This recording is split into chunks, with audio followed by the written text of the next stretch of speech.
Hello, everybody. This is Bennyhillz back with another vintage cube draft. But first, I'm just going to quickly go into a very sad fact.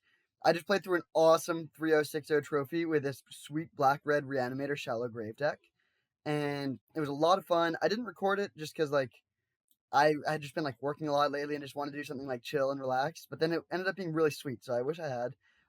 But this was the deck. It was super, super good. I very consistently was able to get something on turn 3, be it Grizzlebrand or Emrakul. And then there's lots of ways to sort of close out the game after you decimated them with Emrakul, Glorybringer, even Raging Ravine.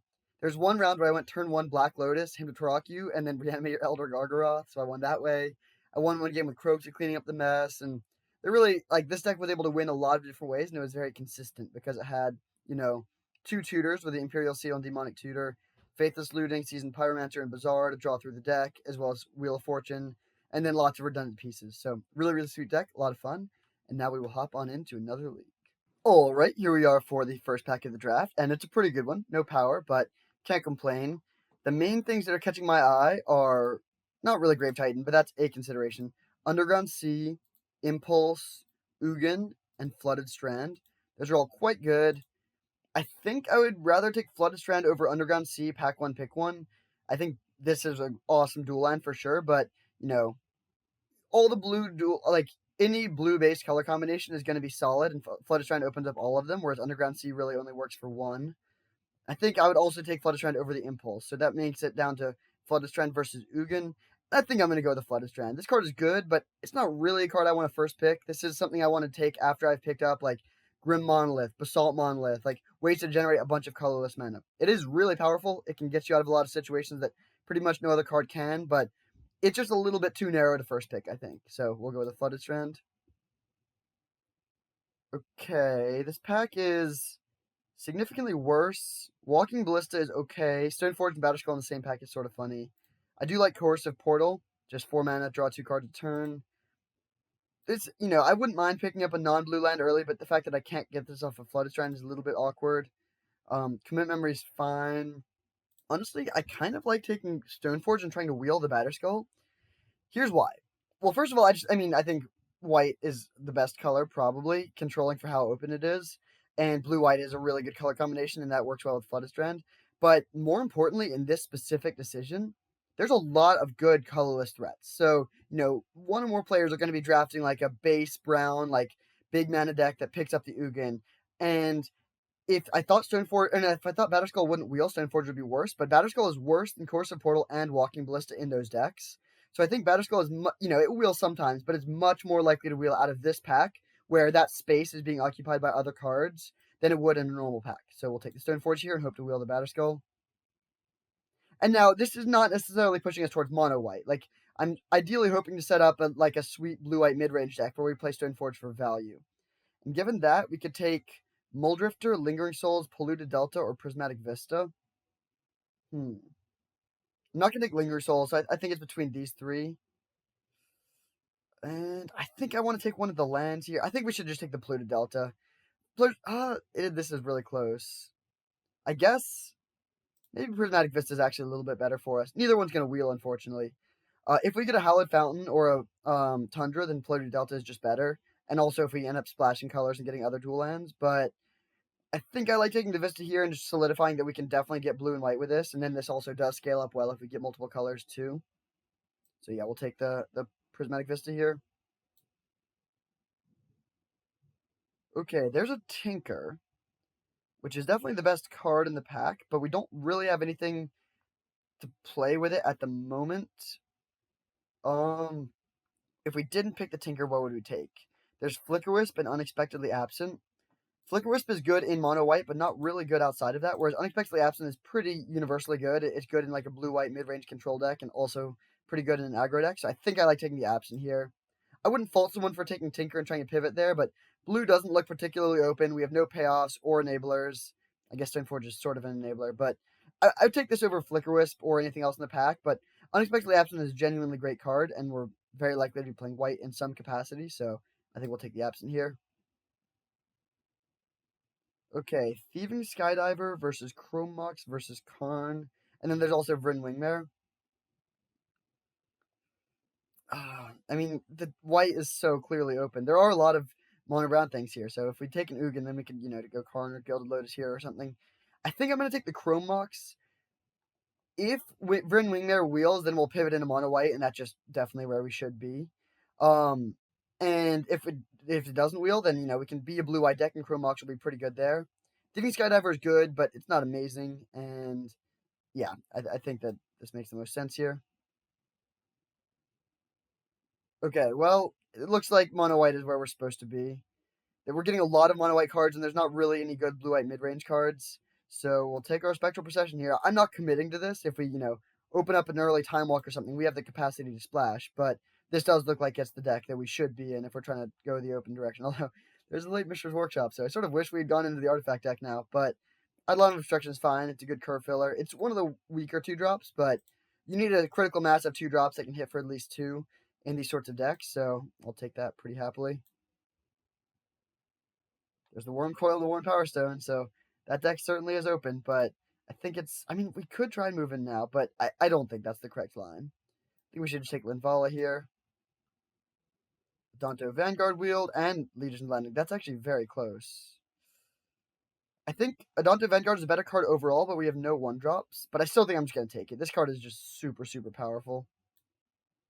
So it's looking like we're going to be mono white, but then we have good mana for splashing if we do want to splash, like, one of Time Walk or certainly Ancestral or something along those lines. Either Teferi maybe.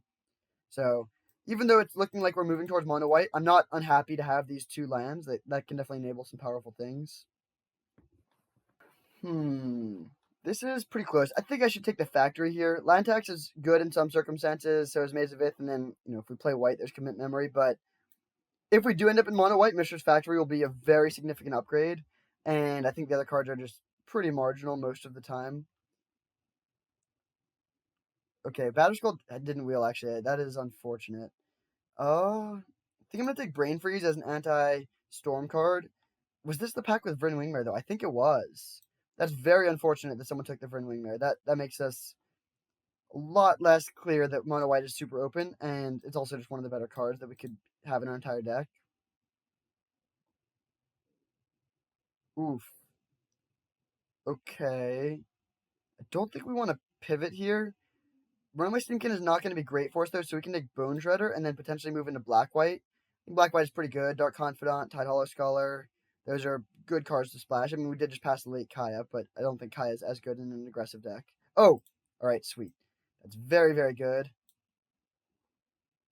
And now, even if we don't get any late pickups, this is a really good pack 1. I mean, no 1-drops, but honestly, actually, this is not great. These cards are all phenomenal, these 6 spells. Although, even Stoneforge right now doesn't do anything. We know we're not getting Batterskull. So this could be a little dicey. These are both pretty much worthless. I guess I'll just take this.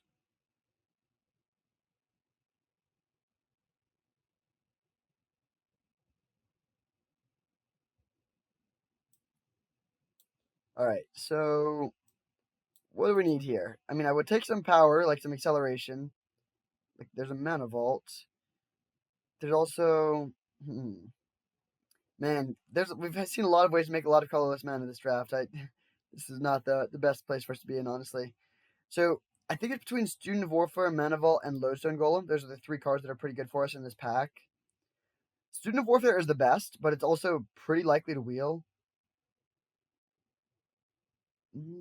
Lodestone Golem is good at taxing the opponent.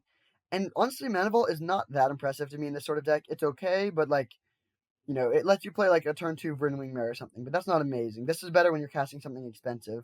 So I think what I'm actually going to do is take the Lodestone and then wheel the Stoneforge, or the Student of Warfare here. Because these tax effects are very, very strong in mono white. And, we already have Vryn Wingmare. We can maybe get a Thalia. And if we could get all 3 of those, that would be really strong. So we'll take the Lodestone Golem here. Okay, balance is good, but this isn't really a balanced deck. I want Smuggler's Copter and Thraben Inspector. I think I want the Thraben Inspector more, but it is more likely to wheel. Mono white isn't completely open, but it is pretty open. I think we're going to go with the Copter. I trust that this will wheel. I think it's pretty unlikely that someone else takes this. I think there's at most one other player drafting white, and they'll probably be more interested in balance than Thraben Inspector.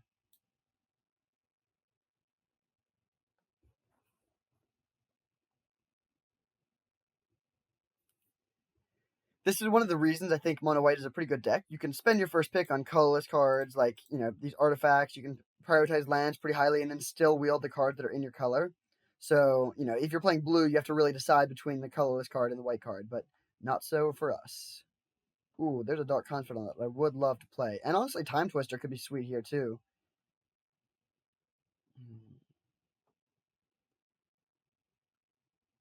But I don't think it's worth it. We don't even have that many 1-drops. Yeah, I think we'd rather just take the Tide Taker and the Emiri's Call out of this pack. I think I'm going to take the Tide Taker first because we are a little bit light on playables. We're not in a spot where we have tons of spells to cut. And then hopefully Emiri's Call wield. I think it should. Actually, never mind. We'll take the Emiri's Call. Because Tide Taker is just more likely to wheel. This is good in blue-white control, and there could be someone playing blue-white control here. But there's definitely no one else playing white aggro if Rin Rumaire's going third to last. Ooh, I would love an opposition. That is the kind of card that makes us really interested in splashing, actually.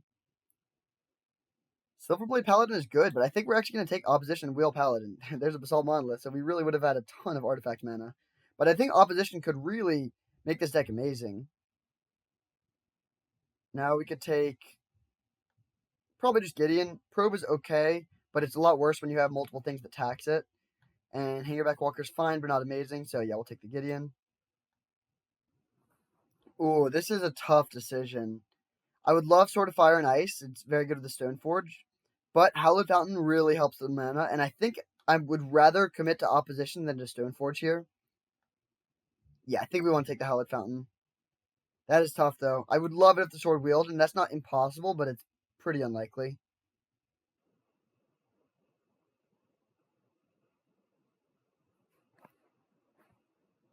Oh, come on. Please let us get the Student of Warfare. Nice. Okay. So we missed a couple packs due to internet problems, which is obviously unideal, but it is what it is. Raven Spectre Wheel, that's excellent. That's a really late Dark Confidant, so we'll take that in case we somehow get the mana for it. Silverblade Paladin Wield, also excellent. I think we'll take Hangback Walker here. That could be good. Midnight Reaper is actually really good if we end up being able to splash black. So, still unclear if we play opposition or not. Let's see, we'll put everything where they actually go. Stoneforge is not making the cut currently. The Sword of Fire and Ice probably didn't wheel. It could have, and we just didn't get it. But I don't remember which pack it was in. Okay, so right now we have 15 spells that we really want to play. Opposition could be too greedy. If it's our only blue card, like, we do have solid blue fixing, but we need double blue for it. I would really like to get, like, another broken blue card or two to really make that worth it. So we'll see what we get. Alright, this pack is not great for us. I think we just take a fetch land. Recruiter of the Guard is not very good for us, nor is Yorion or Wall of Omens, although they all three work together. Not a time spiral deck, so yeah, we'll just take another fetch. And now we're getting to the point where I feel a little bit better about playing the opposition. There's a Colonnade, Charticourse, Riftwind, Cloudskate. Oko's the best card, but we're not going to be playing that. I think I'm just going to take the Colonnade and try and wheel Containment Priest here. And now I actually feel good with the blue splash. Like, with 5 dual lands, we can play 2 islands or something in opposition is pretty castable. Also, Colonnade is just really good in this sort of deck. Like, Mono White can sort of struggle to push through the last points of damage, and that'll help out a lot with that. Now we have to decide. I don't think we're going to play Counterspell. Secret Coast is another good dual land, and then there's also a sword. If we only have 1 sword, though, I don't really want to play the Stoneforge. But if we could get 1 more, then that would be a really nice addition. I think it's worth it to do that. Sorry, Secret Coast, but I think our fixing is good enough as is. So we'll take that, and we're really going to prioritize an artifact over another sword over most things. Easy Kithian here. That's amazing. We are light on 1-drop, so that's something we needed. Wow. Path to Exile and Mother of Runes in the same pack. That is painful. I would love a path, but I think we just got to take the Mom here. This is just so good for us. It is less likely to wheel, but if this didn't wheel, that would be a disaster. So, gonna have to take the Mother of Runes here. And then immediately run into, like, 3 Splinter Twin decks in a row and really wish we had instant speed interaction. Another blue-white dual land. Soulfire Grandmaster, we're so perfectly set up. We just need the Time Walk, but we'll take the Tundra, I guess. I don't think we're playing Wrath of God. I believe this is our last look at a new at another sword. You can play Stoneforge with only one sword, but it's pretty awkward. Because, like, I mean, Stoneforge being a 2-for-1 body is, like, somewhat medium. It's not like, you get a 1-2 for 2 mana and then you get your sword. It's just not that great. What makes this good is when it provides you with multiple options and you can, like, pick the equipment that suits the specific situation. But we're not going to be able to do that if we only have one sword. So that is pretty unfortunate. Realistically, these are maybe looking like they'll get cut. Although it's still solid. Like, sword plays really well with, like, spectral procession and stuff like that. Is Cosima potentially good for us here? Actually, it is. Wait a second. We can play this as a vehicle. It's just a 2-mana 3/3. And you can, like, take lands from them, and then it even helps Smuggler's Copter out. It is a little awkward to play opposition with 2 vehicles, but that seems actually pretty good. And then the other mode is also certainly good. It's just a solid source of card draw if it's looking like it's going to be a grindier game. And you can even, like, exile this for, like, 5 turns, then come bring it in, draw 5 cards, and it's a 7/9. So it can be a huge threat as well. It actually seems like a really good deck for that card. And it's basically free to play. I'm not worried about the mana situation. And then I guess we could play Hangerback Walker. Hangerback Walker is good with opposition, actually. That's a good thing to keep in mind. And then Vala is like medium. So how many? This is 20 spells. So we do still need a few more spells. So my client crashed a second time in the draft. I don't know how many picks I ended up missing, but probably like close to 10.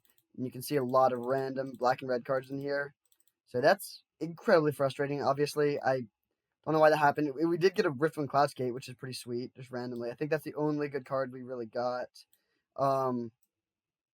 So yeah, that really sucks. Oh my gosh, there's also when I first came back in, there was like a Seachrome Coast, and I clicked on that, but I guess that didn't even go through. So very, very frustrating. Do we even have a playable deck?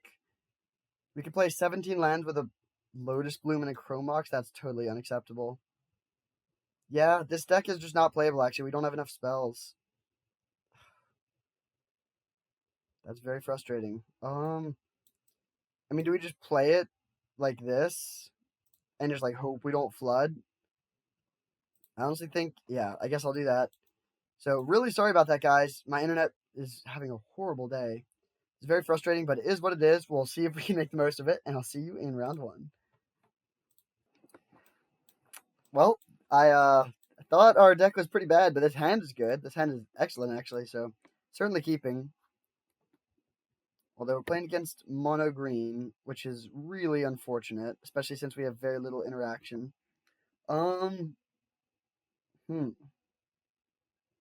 So we have a couple options here. I think the best line is just to go. I don't think Vryn Wingmare will be very good in this matchup, so I think I like just going Plains, Chromox, pitching Wingmare, double 1-drop, and then turn 2 Spectral Procession.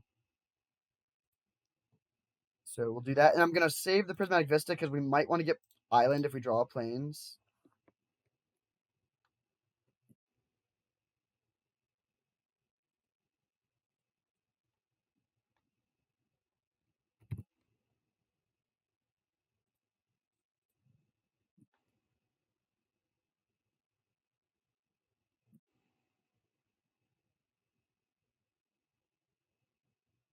Blue-green, okay. I'm actually much happier to see blue-green than mono-green. And if they're just going for Hex Drinker, that's a very non-threatening turn. They can't attack. Okay, so I guess we'll just fetch up a Tundra to play the Spectral Procession. And I don't think I want... There's actually an argument to attacking with the Mother of Runes here and offering the trade. In fact, as crazy as that looks, I actually think I'm going to do it. It's trading 3 mana for 1 mana, so that's like a positive trade. And the damage actually is very relevant here. Yeah, it just went through. So free damage there. That's good. We'll make some flyers and pass back. I do wish we could have played Mistress Factory because that would set up attacking with the clue, or attacking with Factory and cracking the clue, but this is fine. Okay, they're really just going all in on this Hex Drinker, which I think we can race. If they hit for 4, do we want to chump block? No, it doesn't change, or it does actually change the clock. Yeah, I think actually this 4 damage is worth preventing here. If we stay at 19, then 3 attacks of 6 won't kill us. Okay, that was a great draw, so we can play the Factory. play the Golem, and hit for 4. Now they have to put 3 mana into this to be able to swing through our Lodestone Golem. And yeah, I think this is looking pretty good. If they just hit us for 6, then they're definitely losing that race, so they can't really attack. They sort of have to just leave this back to block, but then we can give this protection from green and still hit them for 7. We drew an artifact. That's sort of funny. I think I'm going to start by just cracking the clue. Okay, that's pretty bad. So we'll play the top, look at the top 3, and then we do have multiple fetch lands, which is sort of nice. Okay, Sword of Feast and Famine looks excellent. So I think we'll stack them like this. Play Scalding Tarn, give this protection from green, and attack for 7.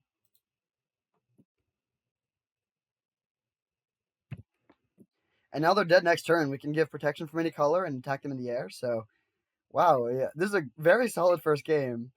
I don't know how representative it is of our deck. I mean, we've drawn a lot of mana sources.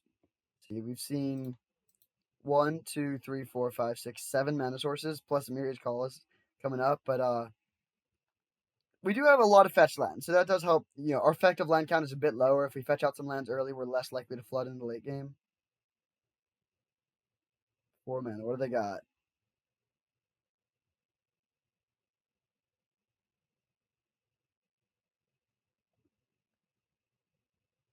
5 mana. Garrick. Okay.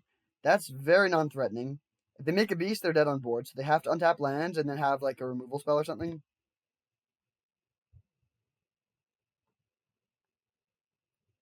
Okay, so we'll take our draw step, draw the sword. Do we even play the sword is the question.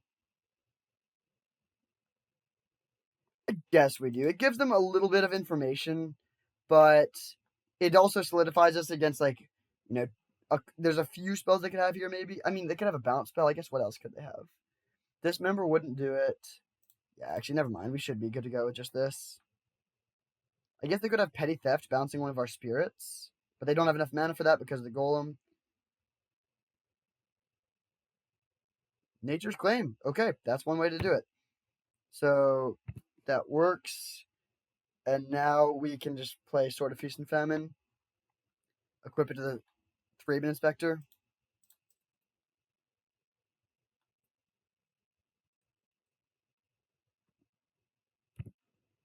I'm going to attack them with everything. Oh, there's the game. All right, sweet.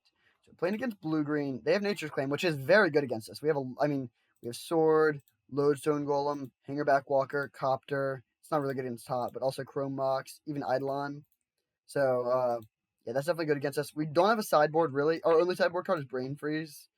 And I don't think we're going to bring that in. I sort of wish we had one black fetchable land, because with all our fetches, yeah, I mean, even without that, we have, no, we don't have enough to splash the Dark Confidant, unfortunately. So we'll just run back like this and hope we draw a good mix of lands and spells, despite the fact that we should have at least 2 more spells. All right, this hand is amazing. We can lead on probably just the Kythian because it hits the hardest. So like Isle, okay.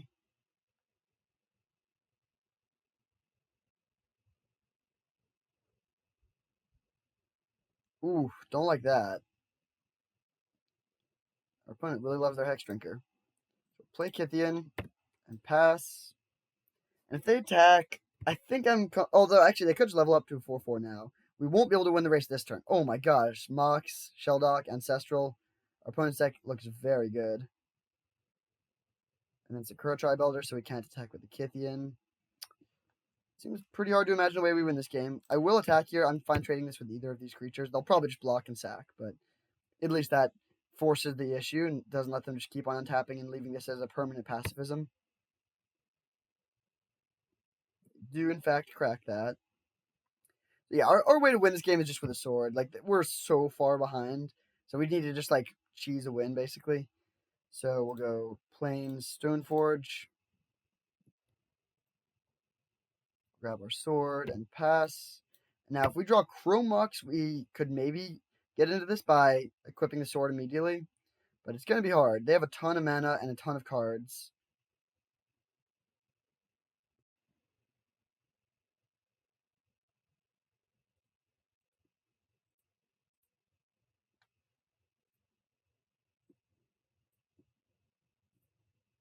There's There's Garrick. Okay, that's pretty bad.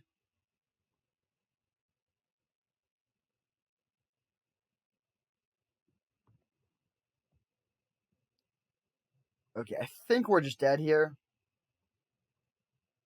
We can just go, like, play Thraben Inspector, I guess, and pass. But it seems very hard to imagine the way we win this game, even with a sword. If we had Sword of Body in mind, we could win. But Sword of Feast and Famine, just making them discard is going to be way too slow against Ancestral. Okay, if they're leveling up the Hex Trigger, that's good for us. I mean, we're still probably going to lose to it, but it gives us a chance.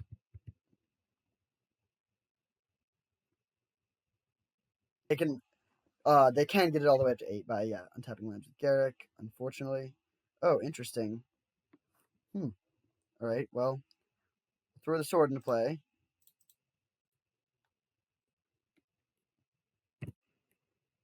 And then we'll just go for it. Try equipping it to Kithian.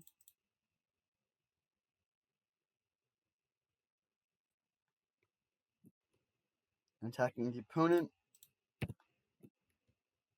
If they have, like, anything, if we don't connect here, I think we'll just concede. There's not really a way we can win if they kill our thing. Yeah, that's gonna do it. So, pretty brutal game 2 there. I mean, Ancestral plus Mox when they were on the play is tough to overcome. So, there's not really a way that our entire, like, if we stacked our deck, I don't think we could beat that. So, hopefully they don't have that again. Alright, I'll keep this. I don't love that it doesn't have a turn 1 play, but we have some good stuff. The question is if we want to play the Myria's Call or save it. I think I'm going to save it here. I'm just going to fetch up a Hallowed Fountain end of turn. Like, if we had a normal land count for this deck, I think I would just play the Myria's Call, but our land count is so ridiculously high that it's very likely that we end up drawing some lands and flooding. And then I would love to suspend Riftwing on turn 2, but I think getting a Dante Vanguard down is more important. That would have been a lot better last turn. So play the Vanguard, pass. Now we can hit them for 6 next turn, potentially. Then Vala should be pretty good in this situation. Okay, I think I'm going to hold off on the Silverblade for this turn just because if it's so bad against a miscalculation or something like that. So we can just go land, attack for 2, or for 3. They can Petty Theft this if they want. They don't, though. That's good. Kithian. Alright, looks like they're F6'd. And we'll suspend Riftwing and pass.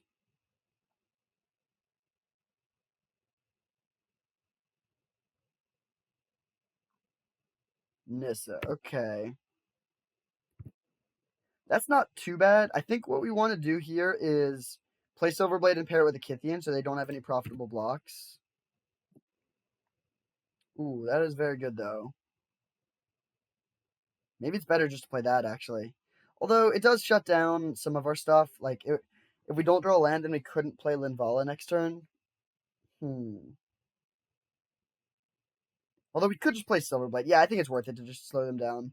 So, I think we'll attack first. If they block here, that's not great. I don't want them to do that, but I think it is not the end of the world. Like, yeah, I think this is worth it. And then they might not block also.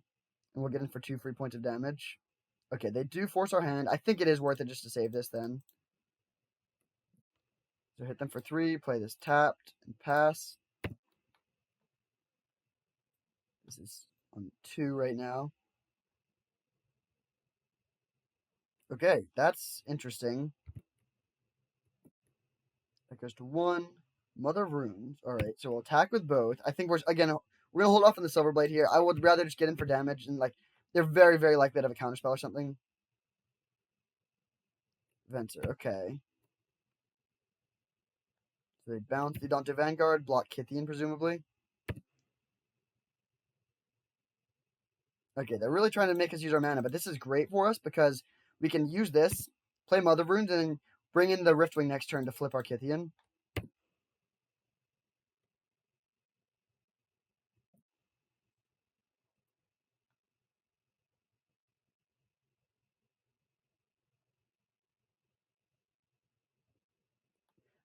It's an interesting choice. I mean, we could have just let our Kithian die.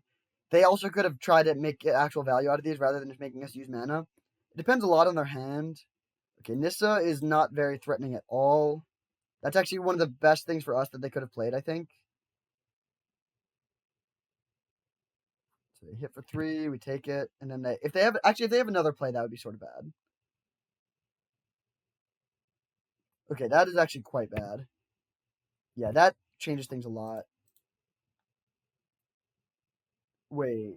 Oh, this is actually hilarious. Yeah, this is great actually. Linvala shuts down their lands if they have the Nissa going. So what we can do here is bounce the Nissa so that their lands aren't doubled. Attack them with everything to flip our Kythian. And then play Linvala.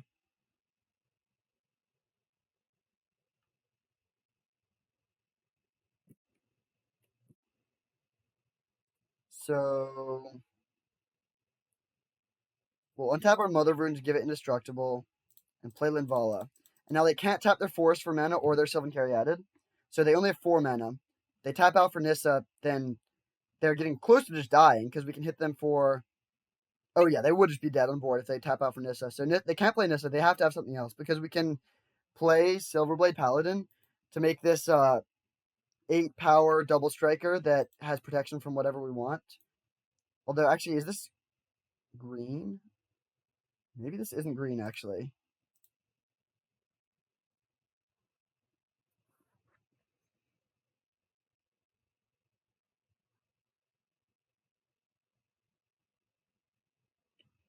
All right, well, there's the match. That's hilarious. Yeah, that went pretty well. We despite the fact that our deck is pretty horrible, we're 1-0, so I'll see you in round 2. All right, here we are for round 2 against Gusta 86. We have a great hand, so we'll keep it on the draw. 3 mana sources, so even though we only have 1 actual land, I'm not too worried about that. Okay, we're playing against mono red, it looks like, which changes things a bit. We could play turn 1 Stoneforge or Danto Vanguard.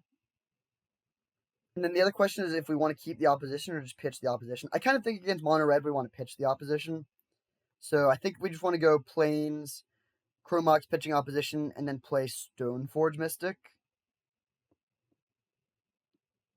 We could play the Danto Vanguard first. Thing is, we're not using the Stoneforge next turn. Yeah, I think I would actually rather get the Danto Vanguard into play first.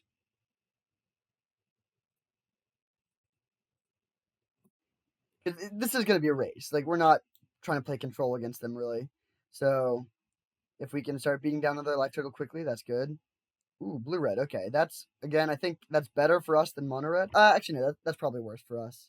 Because if they have a lot of cheap burn and also card draw, like, Snapcaster Mage is amazing against us, so this could be a little rough. Although it does make Vernwingmare better. No attack there, of course. Are you kidding me? That's extremely frustrating. So we'll attack and then play Vernwingmare.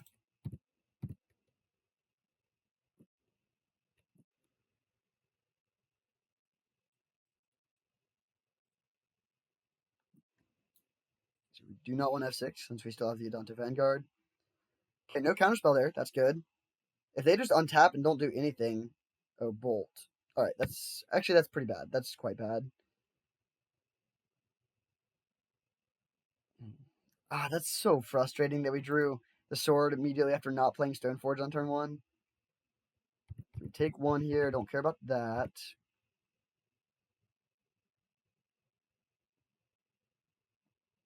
Okay, we'll attack for 3.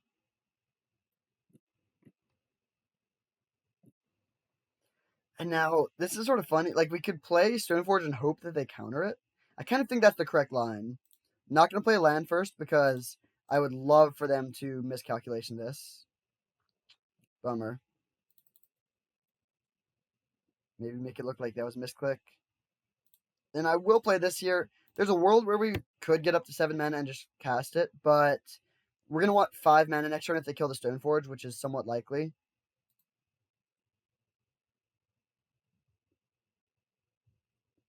A little bit. Oh, we could have taken a Sword of Body or Sword of Fire and Ice, and if we had that sword in our deck, we'd be in great position right now. Okay, so they kill the Stoneforge. That's fine. Attack for 1, also fine.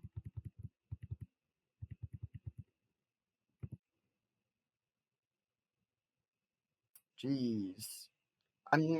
So this cracking this now helps us because it means we won't draw the one land out of our deck, and it hurts us because we won't have a shuffle effect for the Sensei's Top. I think I'd rather just crack it because drawing Sensei's Top, that difference is smaller than the difference of drawing a complete brick. That would be a disaster. Oh, wait. Oh, no. Cosima's another reason. So maybe it would have been better to hold it, but I really, really don't want to draw another land. They'll probably chump block here, which is fine. And we'll certainly be paying the 4 life.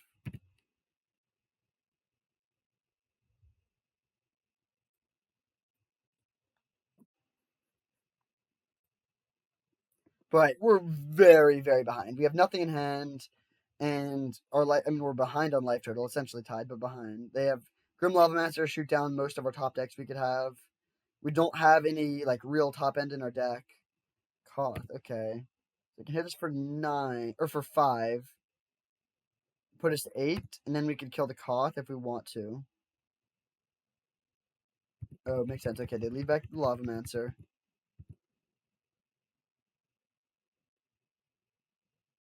Okay, so we'll attack the Koth. They'll block.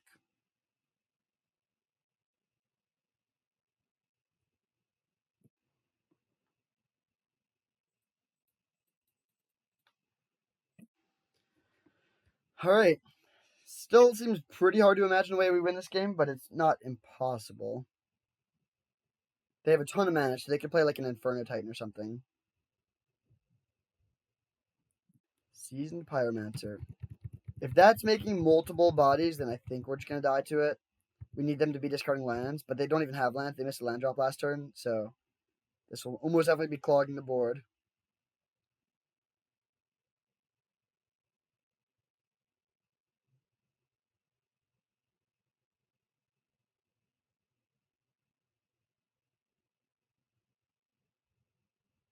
Whew. This does not look like a good mana drain deck at all. You never want to play mana drain in a deck with. You never want to play mana drain in a deck with Koth. But it's going to beat us in game 1 at least. Yeah, still no sideboard.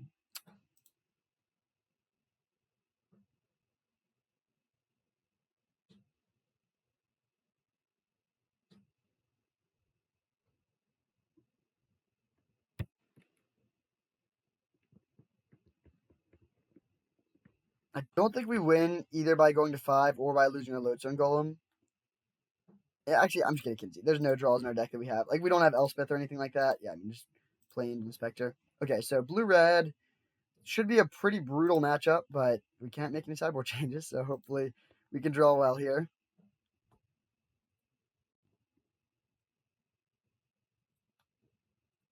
Also, throw my face up in the top right for y'all. I wish we could play Vorinclex. This would be really good for us. All right, we are on the play for game 2 with a, I mean, not a good hand. We have too many lands, but we're almost always going to have too many lands in this deck, so, I mean, we'll keep it if it has a good curve. I really want to play Dante Vanguard on turn, yeah, actually, I really want to play Dante Vanguard on turn 2 for the same reason that we wanted to last game. It just hits harder, but it would be so frustrating if we drew the sword again. So we just need to really, really hope. I mean, there's one draw on 33 cards because we're delaying it by 1 turn.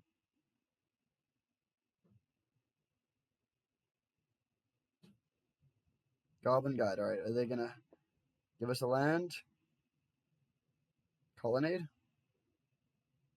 Oh my gosh! Are you kidding me? That is truly. I mean, that time we actually couldn't have done anything to prevent that, but it's still just incredibly frustrating. Like, this is why Stoneforge is bad in these sorts of decks. So we'll attack for 1, pass back.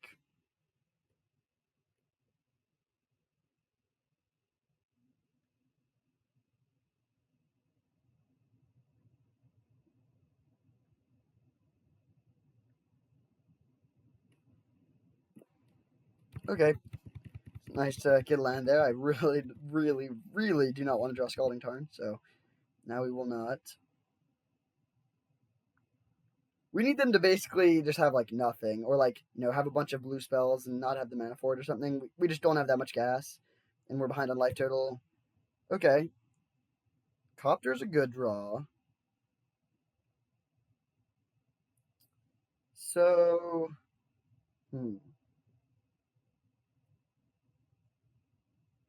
I think we're just gonna level up this once and play Copter here. So we'll start by attacking.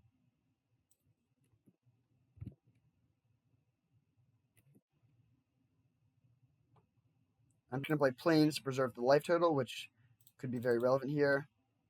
Drop the Copter. Level this up and pass. And now next turn, if we draw Chrome Mox, we can play an equipped sword, which would be great. Otherwise, we'll probably. I don't actually know. We definitely would like to crew the Copter. I mean, we could go Stoneforge to crew the Copter, level this up, and hit for. That'd be 9. That actually is a lot of damage. We'll see. It looks like the opponent's considering if they want to burn our Student of Warfare end of turn, or save their burn for our face, or maybe they have an Abrade. Interesting. Abrading Student of Warfare over the Smuggler's Copter. That seems unwise to me, but I also don't know their hand. They might have like a Embrace Shield Breaker or a good way to deal with the Copter that way. We're drawing Cosima.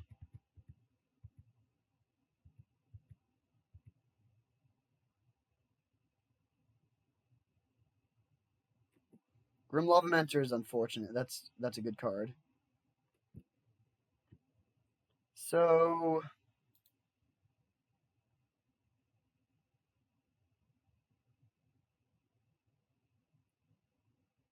I think what we want to do is just play both of these and then hit them with a Copter, or hit them for 6. So we go land, fetch, grab a Tundra, play this,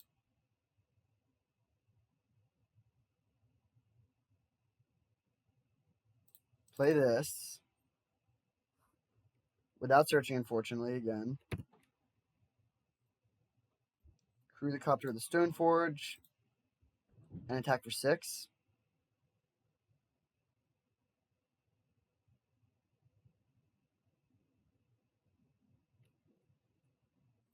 And we're gonna get, if they have a bolt, then we're just super, super dead.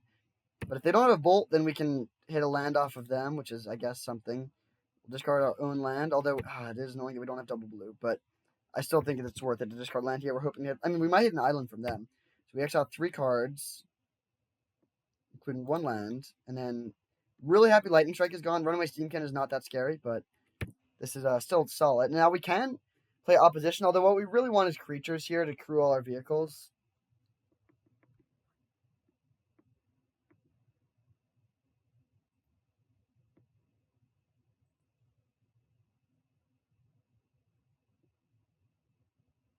This card is actually pretty sweet. Both ends are solid.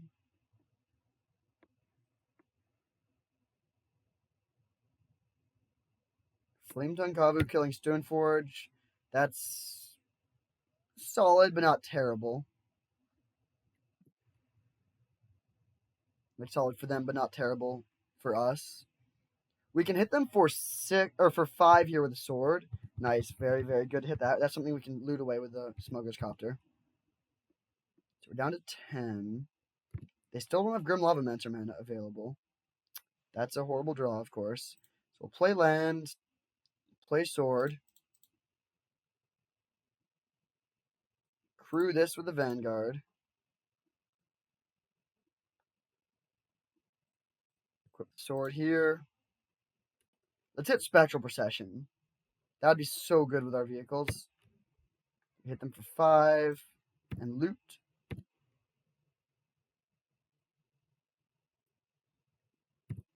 That's okay. They discard down to 2 cards. They do now have doesn't really matter. Actually, yeah, it's better to do it in this order because then they discard first before the information. I really don't think that'll change anything. Okay, discarding Swift Spear. They do have, wow, we hit a bunch of lands there. They do have mana for, or they cards for Grim Lava Mancer now. Are we just dead? 4, 5, 6, 7, 8 damage currently.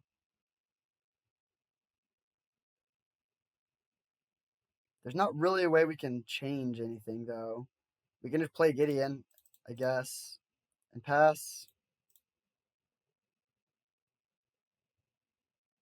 We could crew this, but that doesn't do anything. I guess we should just equip this here, because otherwise, oh, no. We should hold up our mana to bluff something, because I don't want to just die in case they have, like, a haste creature. There's a lot of things that could kill us here, for sure. But if they don't kill us this turn, it's going to be very hard for them to survive. Opposition is looking pretty awkward with 2 vehicles and a planeswalker that's only a creature on our turn. Also, sort of, I mean, this is like a little skewed because of what we have hit from them, but we've seen 1, 2, 3, 4, 5, 6, 7, 8, 9, 10, 11, 12, 13 lands. We have access to plenty of lands here. They finally hit their blue source. Like Zealous Conscript kills us, Hellrider. I mean, just almost anything with haste. Like they have us down to any burn spell. They have us down to 3 on board.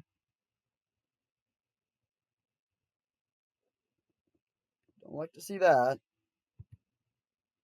Another land. All right, do they have a burn spell?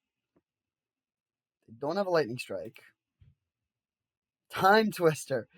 Okay. So we'll see. Lightning Strike is in exile, which is good. They get 7 looks at a 3 damage burn spell. We drew nothing.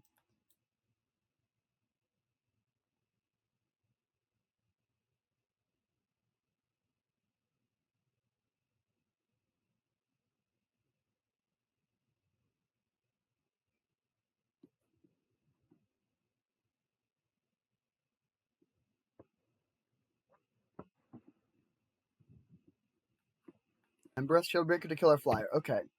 So if they have a 1-drop creature to block, oh no, we still win. I think we should be able to win here. Zergo, yeah, that won't do it.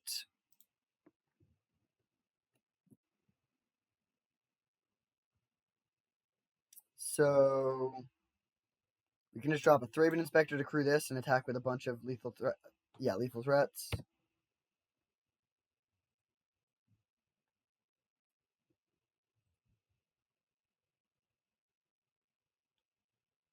I guess just to be really safe, we can also go play their island, play Student of Warfare.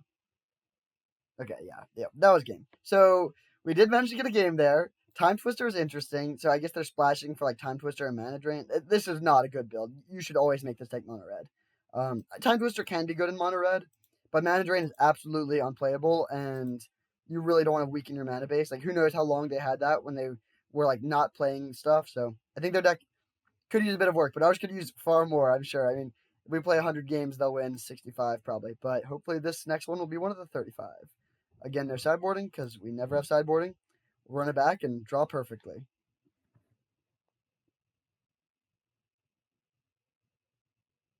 Okay, amazing hand. If we draw the sword for the 3rd game in a row this match, I will be absolutely livid. But we have Kithian into Stoneforge. Silverblade Paladin's a good draw. They may have a bolt here. If they have a bolt, they have a bolt. But they don't. That's good.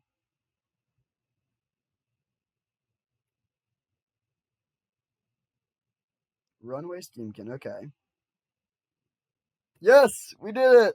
All right, finally we get searched for something. I'm just gonna play planes to keep the option available of Spectral Procession. I don't really imagine a world where we attack with Mishra's Factory next turn.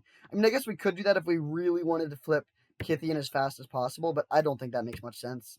I'll offer the trade if they want to take it. I guess we should have attacked first, so they don't know about the Stoneforge, but I don't think they were going to take it either way.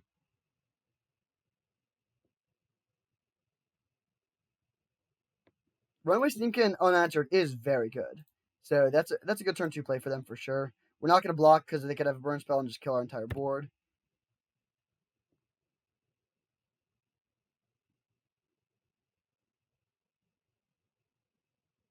Killing the Kithian. Okay, that makes sense.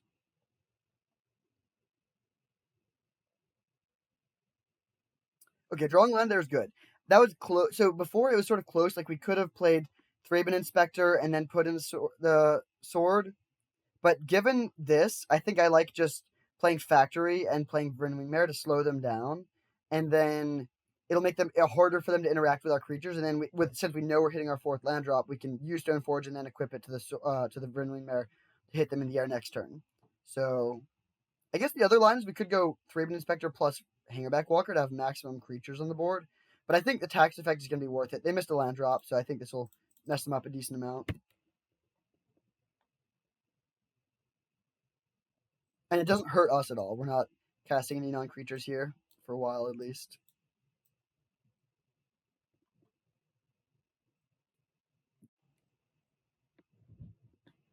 They did hit a land drop there, so they can play in a Braid or something if they have one.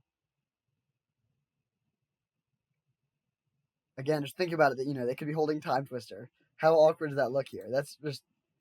You want your aggressive decks to be streamlined. We're splashing because we have amazing fixing and not enough playables, but, the best version of our deck would also not be splashing. You really do want to be playing Mishra's Factory, not off-color lands. Okay, Goblin Guide is not a threat.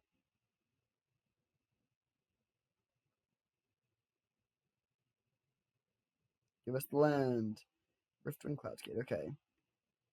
So we'll take 5 here, which is a lot of damage, especially because we're going to have to shock. But I still think getting the sword hit in is going to be worth it. They could have a bolt, and we're pretty much just going to lose instantly if they do. But that's one of the only cards in the entire format they could have.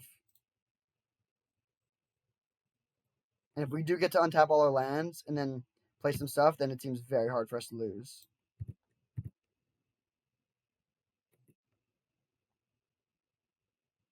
Sweet. Okay.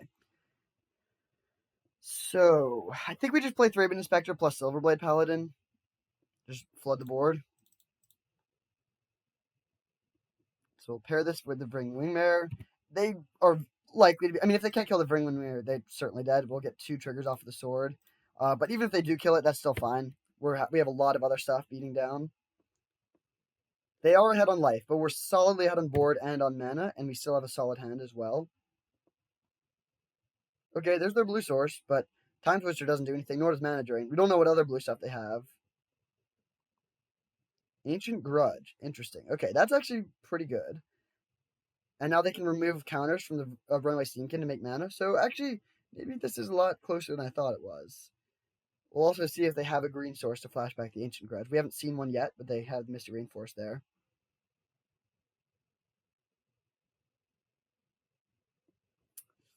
Yeah, I mean, I think we're blocking here. This is a trade.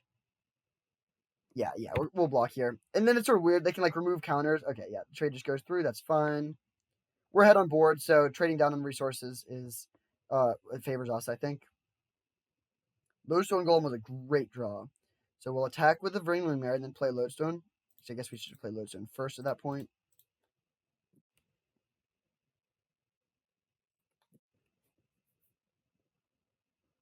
So tied on life total, but their spells are going to cost a lot. They can play a 3-mana Ancient Grudge to kill the Lodestone if they have a green source.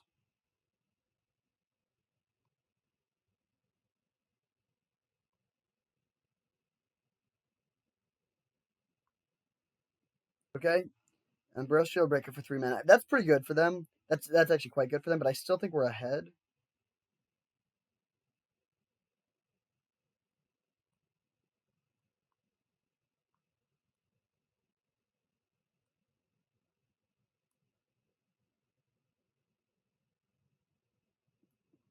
Scalding Tarn. So we could just play Riftwind Cloudscape, but I don't think that does very much. I think I would rather just play a 2/2 Hangerback Walker. So we'll attack for 2.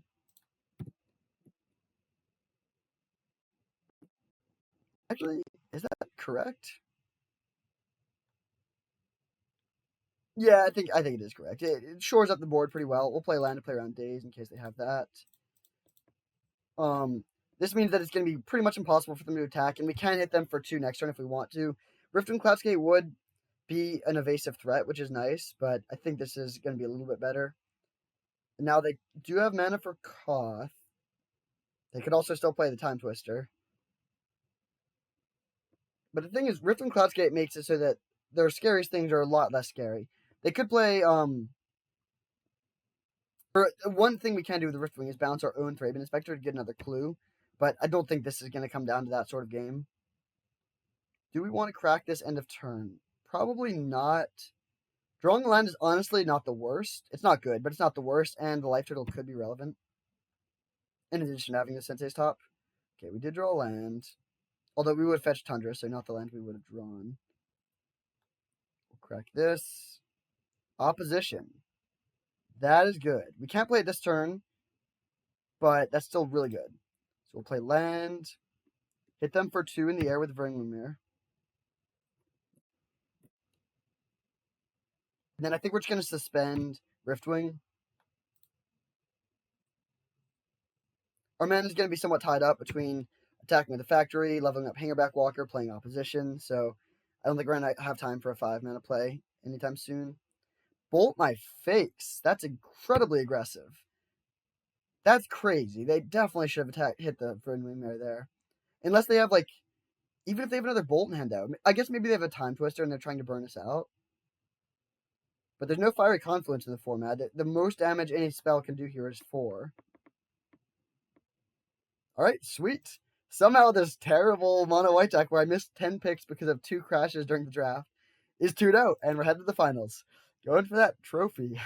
See you there. Alright, here we are for the finals against Tattooed Fat Dude. Interesting name. Actually, great name. It's like funny and it rhymes. Tattooed Fat Dude. We will keep. This is a solid hand. It's not amazing, but I think it's good enough. We have all our colors. We'll lead on Tundra because we would absolutely love to get Wastelanded. And it's actually very close between Riftwing and Smuggler's Copter next turn. Hopefully we draw a creature, in which case we definitely want to play the Copter. Interesting. Okay, so we can play land, Copter, and then animate this next turn if we don't draw another creature. So I'll just play the Copter. Looks like we're playing against another blue-green deck, so I wish we had Sword of Body and Mind, but Sword of Feast and Famine could put in some good work. Of course, they could just play, like, Oko here and we just insta-lose, but hopefully they don't. Swamp. Okay, lots of colors over there. I really wish we had a Wasteland of our own. Maelstrom Pulse. Okay. There's a Lodestone Golem. I think we're just going to play Factory and play the Sword here because we can actually... Yeah, we can animate and equip next turn, which would be great.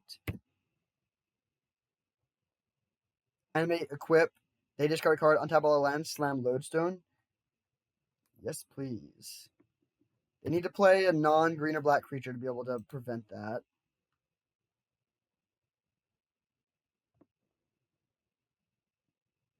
Double black, alright. Let's see what they have. Skull Clamp. That is very non-threatening in this circumstance. Okay, opposition is pretty unthreatening for us as well. Do we want to go for this play or just slam Lodestone Golem? I think it's better. It's actually really close. If they have like an Abrupt Decay or something, if they have an Abrupt Decay, they can't hit the land, but they could hit the sword, in which case we're spending our entire turn just hitting them for 2. Playing Lodestone would be solid, but I think I'm going to go for the high upside play. It is bad if they have like a way to kill this, but there's not a ton of things they could have, and yeah, the upside is just so high if it works. Swift End. Okay, that was the absolute worst case scenario. Something that kills the land. Yeah, now we're in really bad shape. And just think, oh yeah, it was super bad. If we had just played Lodestone Golem, they couldn't have even cast that. So that's very unfortunate. They play the 5 or the 2/3. We can play Lodestone this turn.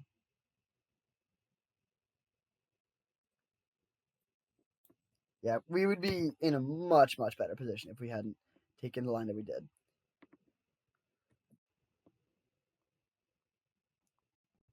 If they kill the Lodestone Golem, oh yeah, actually that makes sense. We'll take the 3. Don't care too much about that. Now they'll probably just equip this Skull Clamp to the birds. It seems like they probably don't need the mana at this point, unless they have like a Grave Titan, in which case we're just gonna die. Okay, that's a little bit problematic. But sword is looking like it's going to be very good here. So equip and suspend. Then attack with this. They take 7.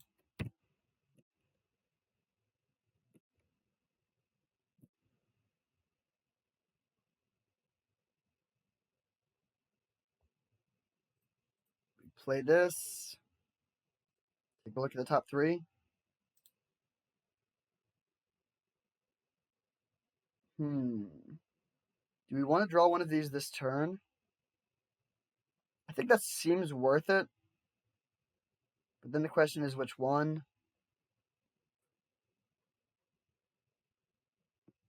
And the answer is probably a Danto Vanguard. So we'll stack it like this. Draw a card. Oh no! Oh wait, actually that's fine. Yeah. I forgot that it costs 1 more, but we can just pay life, which I don't love, but I think it's okay. And we'll pass.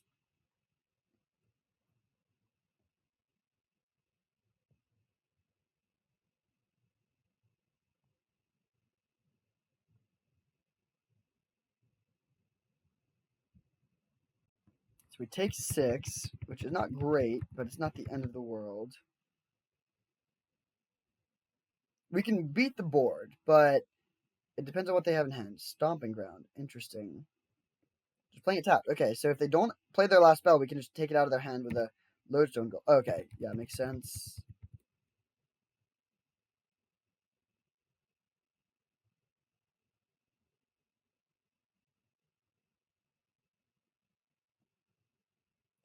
Inquisition of Kozilek is not very threatening here. Of course, neither is our opposition. Sure.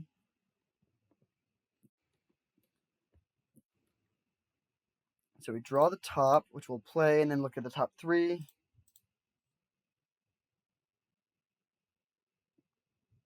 So we could shuffle away if we want to.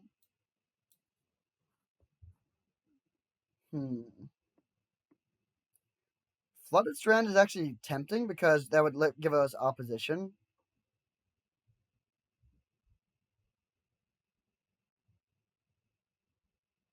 Let's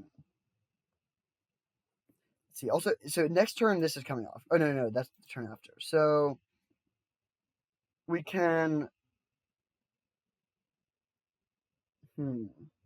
This is very close. We're hitting for 10.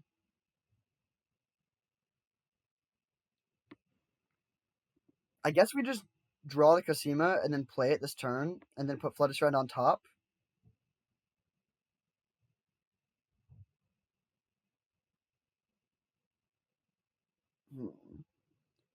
Having a 2/4 blocker seems pretty nice. Yeah, I think that's worth it. So we'll do this. Attack. Okay, yeah, this works how we want it to. So we'll attack with everything. The fact that they're gaining all this life is very annoying from a racing perspective.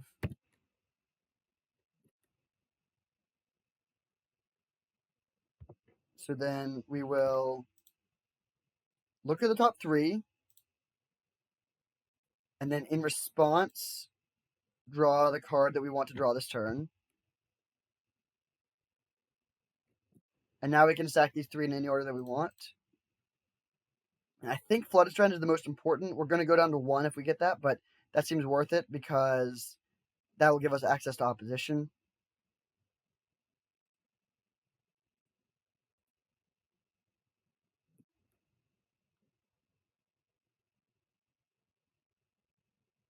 Then we cast this. Unfortunately, we don't have enough mana to give it protection. We pass.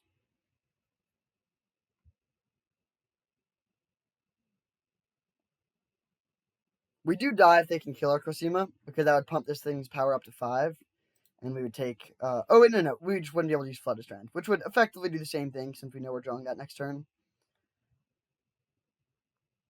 So hopefully they don't have anything good. If they brick for this turn, they attack us with everything. We take 4, go to 4. They gain 6, back up to 15. Oh, If they're tapping this much mana, I don't think we can win. Okay, yeah, that is lethal, assuming they kill this, which they should. Yeah. All right. This is going to be a really, really rough matchup. They have a lot of cards that work out well against us. I think if we played Lodestone the turn when we got greedy and went for the factory, we probably could have won. Or at least it would have been very, very close, but it is what it is. Close call. We know more about their deck now. They have a lot of removal, which is obviously bad for us. I don't think opposition is good in this matchup at all, but we can't really cut it, so we'll keep. And then this hand is playable. No 1-drop or blue mana, but a nice 2-3-4 curve here. This hand is actually much more resilient to removal than our average hand.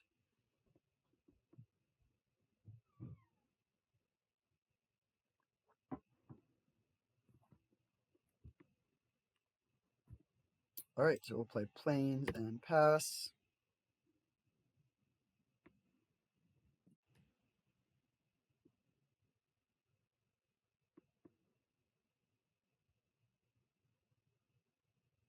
Gilded Goose, okay.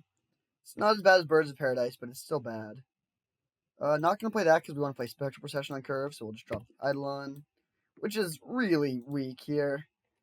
I mean, I guess it's good if they have, like, Oko on turn 2, but I don't think we can beat that even with the Eidolon.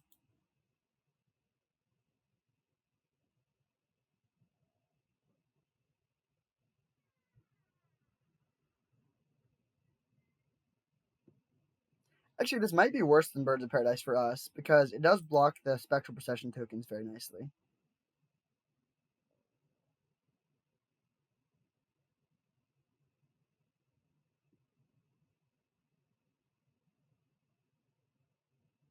Dark Ritual, wow. So they could play a 5-drop here. Inquisition, I don't think they can take Spectral Procession, so yeah, they just take the Hangerback Walker, which is fine. That was the card I guess Riftwind Cloudcade is worse, but really the card we care about is the Procession.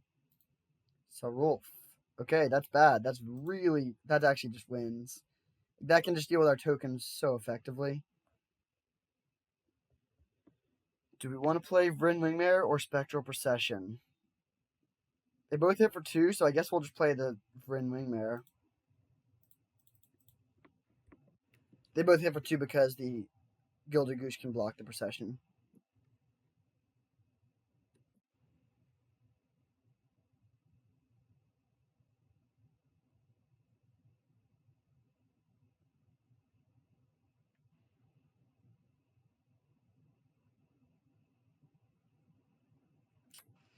Okay, that probably is the nail in the coffin because now they have a very clean answer to the Spectral Procession. I guess we could bounce the Serulf potentially.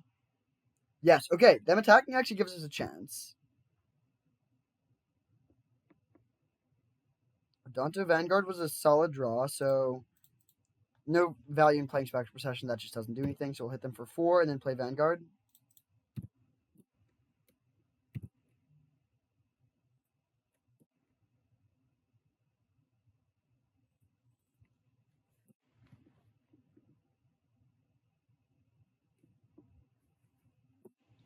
So that ability doesn't do anything.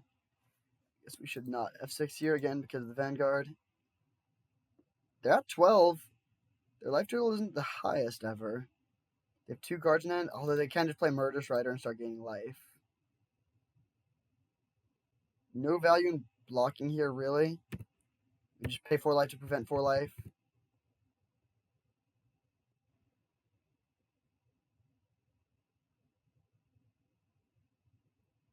Alright, casting the 2-3, sure.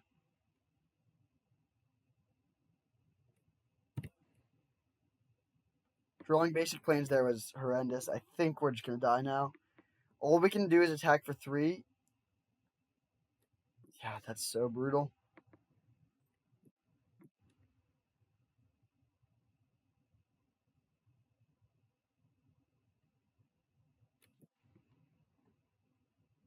Alright, I will play the Spectral Procession here, just because it forces them to at least use this counter and also get rid of their own Gilded Goose. I mean, they could also honestly just not remove the counters and it still wouldn't be that big of a deal, but we'll see.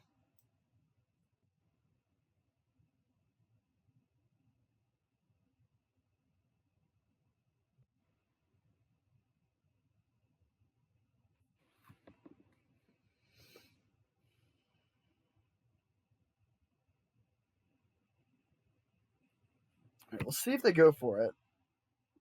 I think I probably would if I were them, but it is close.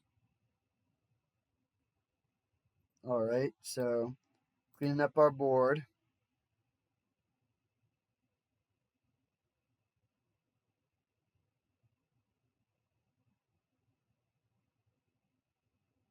Okay, I'm gonna assume they have nothing. If they have anything, we lose. So we can just animate this, block the Murderous Rider, and then tap to give this +1/1, and so this we'll win. We'll live and they'll die.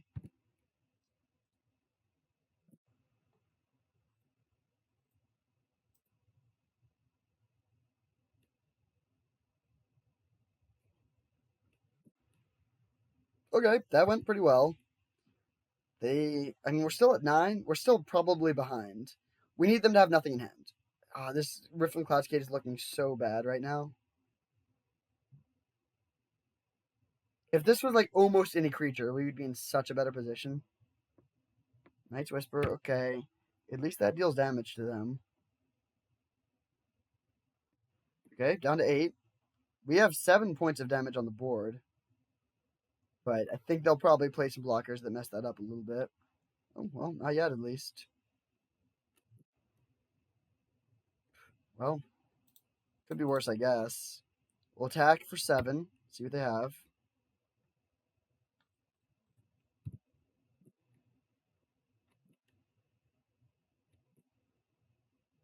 Okay.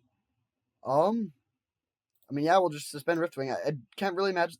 Actually, no, there's not really a way that the game would go that long, and there is a world where we just draw a blue source and need to cast it. So we'll just pass.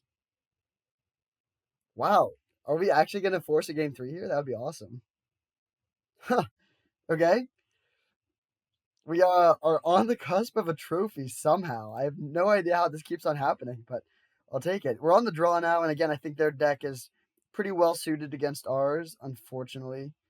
We literally don't have a single card we could even come close to playing. Like, we can't splash anything. Brain Freeze and Mind's Desire are complete bricks. Lotus Bloom is just worse than the land. Alright. We'll run it back. Come on, deck. If this deck gets a trophy, that would be a true miracle. That would be awesome.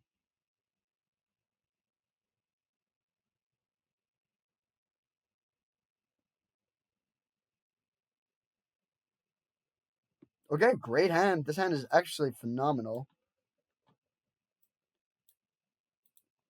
We'll keep... It is a little awkward to have an island with a Student of Warfare, but it's fine. Dang it, they have a 1-drop every game. So we're definitely leaving on Mother of Runes. The question is, what do we want to do other than that? So, what are we pitching? I like Linvala here a lot. I think I like Silverblade Paladin, so I think I'm pitching one of the 2 1-drops. I think I would rather have Student of Warfare than Thraben Inspector, because Student of Warfare can be really good with Double Strike and protection from colors. So, we'll go Chromox pitching the Thraben Inspector.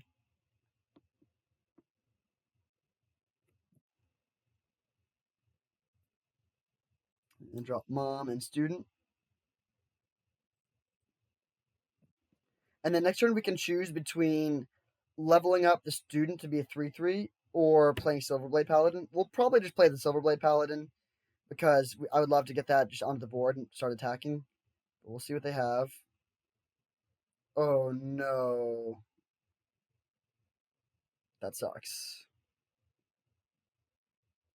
Okay. How can we win this?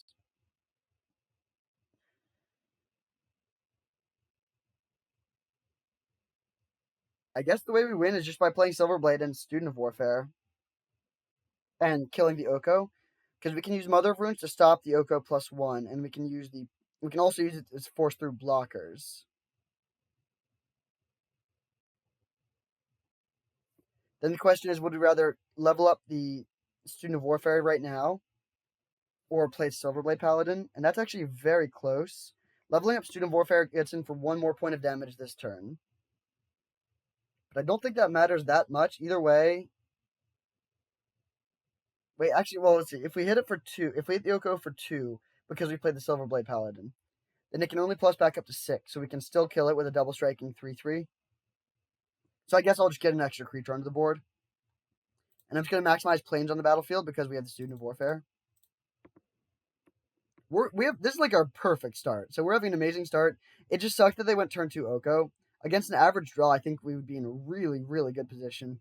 But they have both had good starts, which is, I'm happy to see that. Like, if we're both having a good game in the last game of the league, that's sort of fun. So we attack Oko for 2 and pass.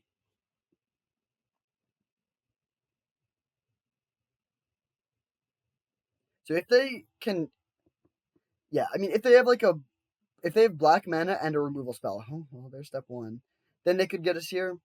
They could go like, kill your Mother of Runes, in response we protect it. I mean, if they have an instant speed removal spell, we're super dead. Because they go, Oko, Mother of Runes, we give it protection, in response they kill it. If they have a sorcery speed removal spell, it's a little bit more interesting because they can't actually kill our Mother of Runes, but then they could like Elk our Mother of Runes, we protect it, and then they could kill one of these guys. But I still think we could actually no, if they killed the Silverblade Paladin, we would no longer be able to kill their Oko. But it looks like they don't have that. They're just going for this. Don't care about a 3/3 at all. Don't care about Sylvan Library at all either. Okay.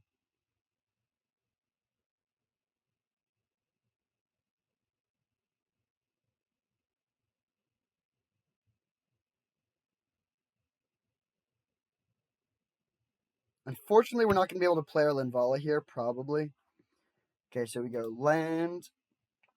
And now we're going to have to tap our Mother of Runes, which opens it up to removal, and that's unfortunate, but we definitely can't afford to leave the Oko on the battlefield.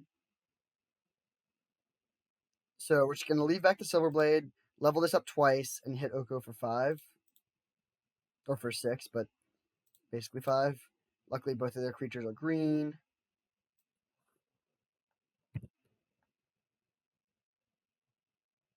It's very hard to kill a turn 2 Oko with damage, but we're managing to do it. It's pretty sweet.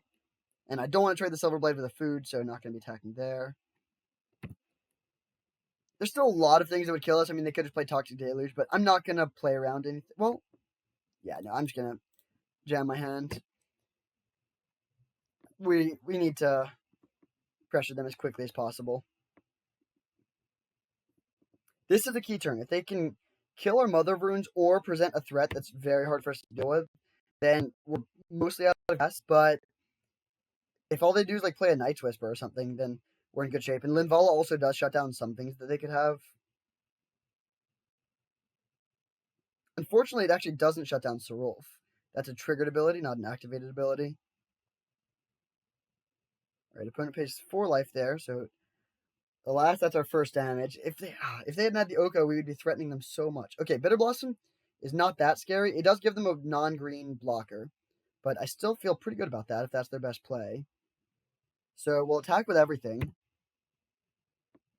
Actually, do we even... Yeah, we will attack with everything. If they block the Eidolon, I'm not even going to save it. That's fine. They're taking a lot of damage.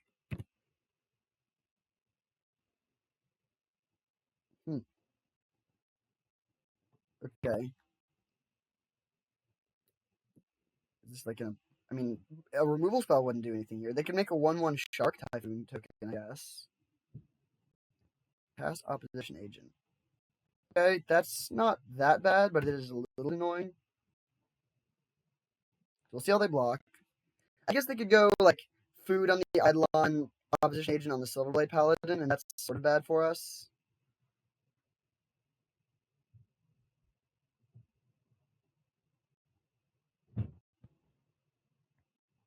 Whoa. Okay, that was terrible block. So switch the order. First strike down. Wow, my computer is starting to lag. So yeah, we can save our Silverblade Paladin here, which I think is worth it. So we block like this. First strike down the opposition agent.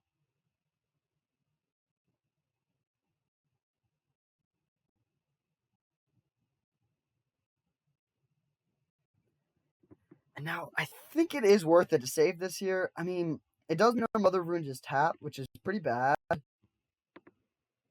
But Silverblade Paladin is so good in this situation. Protection from green.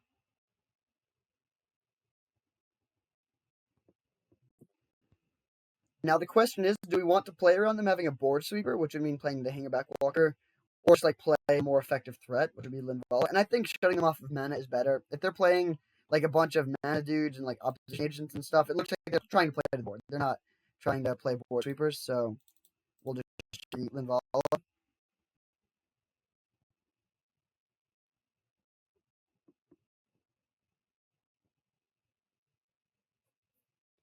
And F6. Can you do something about this board? You only have 4 mana. You get a Bitter Blossom token. Sylvan Library is basically blank.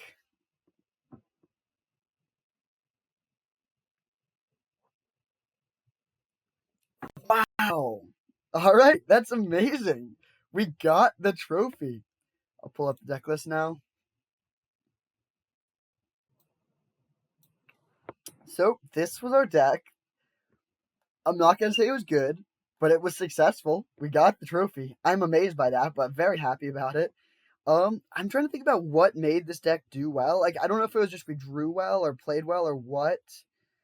There's not really anything about this that makes it an above average deck. I would say Cosimo is pretty solid. It wasn't amazing, but it's a cool card. I think blue white tempo can be a very good deck. Like if we replace 2 lands and Sensei's Divining Top and like Hangerback Walker with like Teferi, just like just some more good white cards. Like the blue splash can be good. You know, even like Charter Course, but I really don't know how this was able to do so well. We never played opposition. Lodestone Golem was good. Mother of Runes was amazing. Yeah, really, I don't know exactly what to say. We just somehow managed to eke it out barely each round. It was 2-1 in all 3, but got the 2 wins. So there's the trophy. Back-to-back trophies, both of which were with sort of unusual decks. So that's sort of fun. Thank you for watching. I hope you enjoyed, and I'll see you next time.